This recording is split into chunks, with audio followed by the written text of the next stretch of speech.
উনি কে? উনি আমরা বলি না যে পাগলে কিনা বলে ছাগলে কিনা খায়। শুভেন্দু অধিকারীর গাটা জ্বলছে, মানুষের সমর্থন। আর উনি কাকে গাল দিচ্ছেন?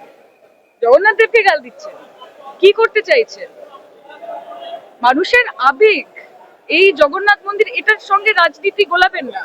আপনারা যে কুম্ভ করছেন, আপনারা যে রাম মন্দির করছেন, সেটা কিসের টাকায় হচ্ছে, কার টাকায় হচ্ছে?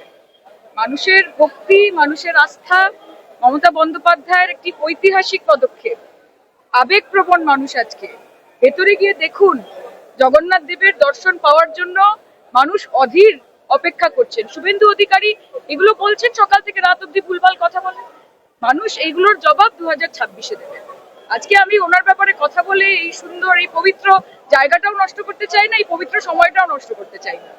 মুখে ওনার নামটা নাই, আজকে ভুল। আজকে শুধু জয় জগন্নাথ বলেন। উনি যা ইচ্ছে বলতে পারেন, বাংলার মানুষ ওনাকে জবাব দেবে, জগন্নাথ ওনাকে জবাব